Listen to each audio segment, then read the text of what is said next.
Saya Cynthia Rompas masih menemani Anda di Kompas Petang. Saudara, pemain tim U20 yang gagal ikut Piala Dunia Hoki Caraka mengunggah pertemuannya dengan Gubernur Jawa Tengah, Ganjar Pranowo.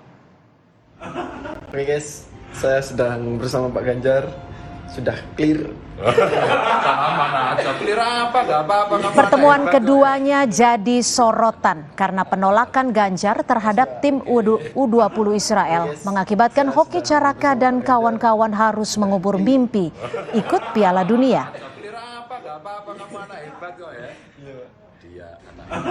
Oke guys, saya sedang bersama Pak Ganjar, sudah clear. Mana aja clear apa, gak apa-apa, mana hebat kok ya. Iya. Dia anak hebat. Kita harus dukung. Siap, makasih Pak. Oke. Hoki Caraka menjadi pemain U20 paling vokal yang menggeruduk medsos Ganjar Pranowo. Di dalam komentar Instagram Ganjar, Hoki menuliskan terima kasih banyak dengan nada satir. Hoki menyinggung batu loncatan karirnya hancur karena Ganjar Pranowo.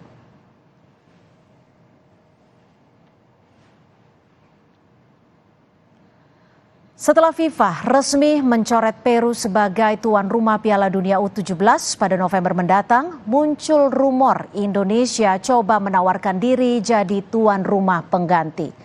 Wakil Ketua Komisi 10 DPR fraksi Golkar, Hetiva Saifuddin menyebutkan ada harapan Indonesia menjadi tuan rumah Piala Dunia U17 setelah status Peru sebagai tuan rumah dicabut FIFA. Hetiva berharap kesempatan tuan rumah Piala Dunia U17 juga dibahas Erick Thohir kala bertemu dengan FIFA hari ini. Tadi juga saya ketemu Pak Wakil ya, ada Pak Yunus Nusi juga. Kelihatannya masih ada harapan-harapan ya, bagaimana nanti kita mungkin berusaha untuk menjadi tuan rumah untuk U17 mungkin yang barangkali masih atau ajang-ajang lain lah gitu ya yang bisa memberikan sedikit mungkin hiburan ya di tengah-tengah situasi yang mungkin betul-betul ya bagi kita ini satu pukulan. Disinggung soal kans Indonesia menawarkan diri jadi tuan rumah Piala Dunia U17, Menteri Pemuda dan Olahraga Dito Aryo Tejo bilang akan membicarakan hal itu setelah ada hasil pertemuan antara Ketua Umum PSSI Erick Thohir dengan FIFA hari ini.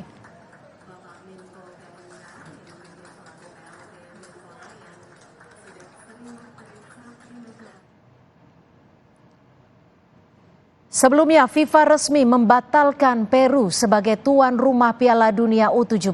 Kesiapan infrastruktur jadi alasan FIFA. Dalam keterangan resminya, FIFA menyebutkan Peru gagal memenuhi kesiapan infrastruktur setelah mempersiapkannya hampir 4 tahun. Namun Piala Dunia U17 tetap digelar sesuai jadwal, yakni November hingga Desember 2023. FIFA membatalkan Peru jadi tuan rumah Piala Dunia U17. Lalu apakah Indonesia memiliki kemungkinan untuk bisa menjadi tuan rumah Piala Dunia U17? Kita akan tanyakan pada anggota Komite Eksekutif Esko PSSI, Arya Sinulinga. Selamat sore Bang Arya, apa kabar? Senang sekali sudah bisa bergabung bersama kami di Kompas Petang. Selamat sore juga Cynthia dan kawan-kawan semua. Ya, Bang Arya, ini Pak Erick sudah menuju Zurich. Apakah betul kans Indonesia ini begitu besar untuk menjadi tuan rumah Piala Dunia U17 November mendatang? Kita sih nggak bicara dulu tuan rumah Piala Dunia ya, karena yang sekarang ini fokus kita adalah bagaimana kita bisa lepas dari ban FIFA. Karena kalau di ban FIFA itu semua mimpi-mimpi itu nggak ada.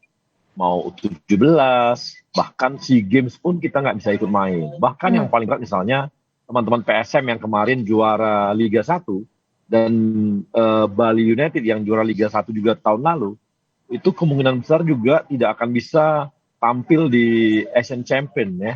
Yeah. Asian Champion Cup yang memang diperuntukkan bagi pemenang-pemenang Liga 1 di setiap negara. Itu mimpi yang masih jauh ya. Kalau kita sih lihatnya yang utamain lah bagaimana supaya kita lepas dari ban FIFA gitu. Bukan ke usia 17 itu nanti aja itu gitu. Oke, tapi perbincangannya saat ini Pak Erick Thohir sudah ada titik terang belum soal itu? Belum, kita kan masih Pak Erick kan baru sampai tadi ya, jadi ya masih proses. Kita tunggu aja beliau bisa bertemu dengan Gianni, kemudian bisa menyampaikan proposal Oke. yang kita ajukan supaya kita tidak di-ban FIFA. Tapi gini Bang Arya, kalau kita bicara soal fasilitas Indonesia dan juga infrastruktur maupun persiapan, ini kan bisa dikatakan hampir 99% siap untuk menggelar Piala Dunia U17. Apakah ini bisa dijadikan faktor untuk istilahnya dalam tanda kutip merayu FIFA? Saya senang juga ya bahwa FIFA clear ya ketika menyampaikan bahwa Peru itu gagal karena infrastruktur, gitu. Ya kan? Kalau Indonesia kan enggak, bukan karena infrastruktur. Kemarin kan tuh ada isu bahwa kita sebenarnya nggak siap tuh stadion-stadion kita. Bahwa kita sebenarnya nggak siap, itu yang dipakai alasan aja itu semua. Ternyata enggak tuh. Gitu. Oke. Ternyata clear ya. Jadi bukan masalah infrastruktur. Jadi gini, Mbak Cynthia.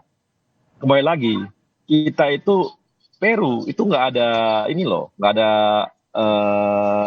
kemungkinan sanksi, nggak ada. Kenapa? Karena mereka tidak begitu esensi. Ya. Persoalan mereka ketika menolak jadi batal. Kalau kita esensi banget yaitu masalah intervensi dan diskriminasi. Itu kan prinsip-prinsip FIFA yang sangat mereka pegang yang tidak boleh dilakukan di sebuah kompetisi. Jadi bagi kita itu berat. Itu yang berat, Mbak. Jadi kita masih belum lah ya, kita masih jauh. Tapi begini, Bang Arya, kalau kita boleh berandai-andai, ini kan fans bola di Indonesia cukup besar.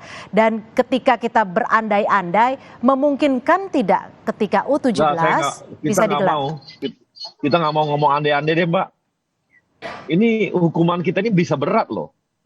Karena kita melakukan yang namanya intervensi. Ingat nggak, tahun 2015 itu intervensi loh. 2015 itu intervensi dan kita di-ban sama FIFA setahun. Ya, itu berat. Jadi masalah intervensi dan diskriminasi itu jadi sesuatu prinsip. Jadi saya nggak mau lah, kita nggak mau berandai-andai bahwa kita akan begini, kita akan ada harap. Udahlah, kita loloskan dulu nih. Tahapan pertama, loloskan dulu nih Indonesia dari ban FIFA. Setelah itu baru kita bicara mengenai yang lainnya. Jadi kalau sudah ada itu kejelasan bahwa kita nggak di-ban FIFA, nah itu baru bicara lain kita. Gitu. Itu dulu. Jadi fokus utamanya seperti itu dulu ya, Bang Arya ya? Ya. Jadi kita fokus utamanya kita tidak disanksi FIFA. Kalau disanksi FIFA ini mimpi semua itu. Makanya jangan, dan kita nggak mau ya, kita nggak mau memberikan harapan-harapan kepada supporter kita, kepada bangsa Indonesia, kepada pemain, kita akan ada nih U17, janganlah. Kita jangan nggak mau, kita bukanlah pengumbar mimpi gitu, tapi kita hadapi mana yang berada di depan kita, itu yang kita hadapi sekarang gitu. Ini sejauh ini kan pertemuan Pak Erick dengan FIFA bisa dikatakan dalam jangka waktu yang sangat singkat, dalam jangka waktu pendek. Apakah ini juga ada titik terang terkait hal ini?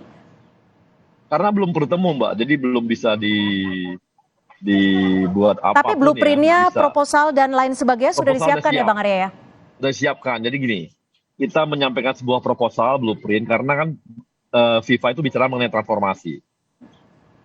Kita ingat nih, Brunei kemarin itu sampai 5 tahun di ban FIFA karena mereka memang tidak serius untuk melakukan transformasi di Brunei. Sehingga 5 tahun loh dikasih di ban. Maka kita pun akan membuat bahwa kita serius loh buat transformasi. Nggak muluk-muluk, tapi ada timeline, target jelas. Karena FIFA tahu mana yang muluk-muluk, mana yang nggak mungkin dilakukan, mana yang main-main. Sehingga target kita itu sekarang. Di Pak Erick kemarin kami bersama-sama Pak Erick semua tim menyiapkan proposal yang namanya Garuda Emas itu. Itu yang kita sodorkan ke FIFA. Moga-moga FIFA lihat bahwa kita Indonesia memang serius untuk melakukan transformasi. Karena kalau tanpa itu kita susah, Mbak. Itu kan seperti infrastruktur aja. Pak Basuki dari PUPera, Menteri Pak Basuki itu sudah melakukan sebuah perubahan-perubahan di stadion kita ya. Beliau ratusan tuh ada yang mereka diaudit oleh beliau dan untuk diperbaiki. Itulah bagian juga transformasi dari bola kita gitu. Iya, singkatnya Bang Arya, timeline seperti apa dan target waktu perbaikan persepak bolaan Indonesia ini berapa lama? Singkat saja.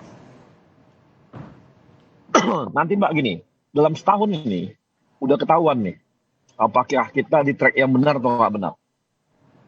dari Oke. liga yang kita mulai dari liganya, kompetisinya, kemudian pembinaannya. Apakah pembinaan ke bawah untuk usia muda, apakah pembinaan untuk wasit dan Baik. sebagainya, kemudian juga supporter dan lain-lain. Nah, kalau ini kita bisa lakukan dengan baik, ketahuan Baik. setahun ini bisa ketahuan apakah benar atau Baik. apa benar gitu. Secara menyeluruh dan diusahakan ataupun diupayakan dalam waktu sesingkat-singkatnya untuk memperbaiki pesepak bolaan di tanah air. Terima kasih Bang Ya. Arya Sinulinga, anggota Komite Eksekutif PSSI sudah bergabung bersama kami di Kompas Petang.